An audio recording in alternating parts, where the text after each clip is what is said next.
What's up, you guys? Tiana Talent with the Talent Method coming to you from Key West, Florida. We're going to talk about why we like to use headstand in training handstand. So, number one reason is that we have a way shorter lever arm overhead. So instead of trying to balance on an extended arm, we're balancing on only the length of our that's not your forearm, your upper arm. The second reason that we really like it is kind of a similar line of thinking. A lot of us have trouble with this shoulder flexion position, but we're able to get into a much better position if we just balance on our head. So that's the second reason. And then the third reason is super basic. It just gets us used to being upside down in a little bit more stable position. We have way more surface area on our head than we do on our two hands. So those are the three main reasons we like headstand. So some basics for setting up headstand. We're going to use the variation where your hands are clasped behind your head. There's some other versions where your hands are on the ground. We're just going to focus on the version like so. So when you're setting up for headstand, you want to think about having like a triangle between your head and your elbows. So I'll show you on the ground. So something like this. So your elbow is just underneath of your shoulder. Can you see? Mm-hmm. Okay.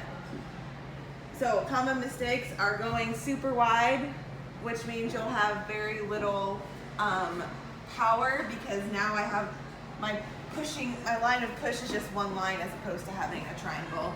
You don't want to be too narrow. That'll feel super awkward too. So finding that nice equilateral triangle. And then your hands, you're going to tuck one pinky to the inside of one of your hands so you have a nice flat surface. If you're here, your hands won't be flat on the ground. So you're going to tuck one pinky inside. And then we all have a little ridge at the base of our skull. You literally want your thumbs to wrap around that ridge when you're upside down. So I tuck my pinky in, get my equilateral triangle set. My bun is in a terrible spot for headstand right now, so we're just going to remove the power bun. Power bun will be back. All right. So I'm going to try and hook my thumbs around that ridge at the base of my skull. Walk my feet in, play with one leg up, and then slowly make your way up into your headstand. So you want to think about all the same things that we've been training: ribs tucked down, butt squeezed, legs reaching up toward the sky. The other thing here is my head is actively pushing into the ground. I'm not letting my chin tuck into my chest. I'm actively pushing my head back into my hands, so I have a really strong base of support. To come down, one down, like so. So then one other thing that I want to discuss in headstand is the progression of using a press up. So a lot of us, we want a handstand, but we really want a press-up handstand. So one of the things that we need on the journey to that movement is a ton of compression strength. So practicing pressing up in a headstand is a really good way to start working on that movement as well. So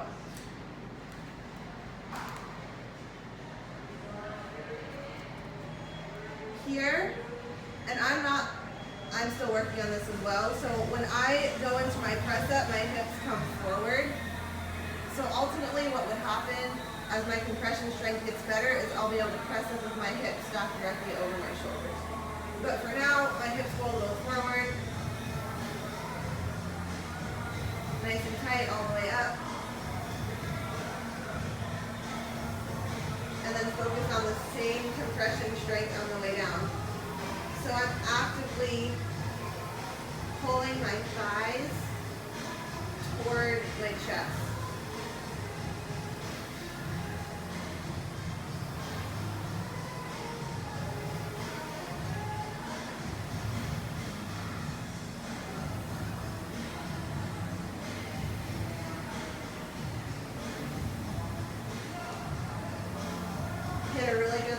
every single time you're in the headstand position, pull your thighs toward your chest. Pull, pull, pull.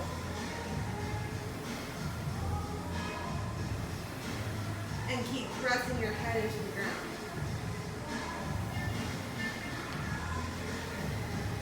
Woo! All right, so hopefully those are some tips to help you work on your press up.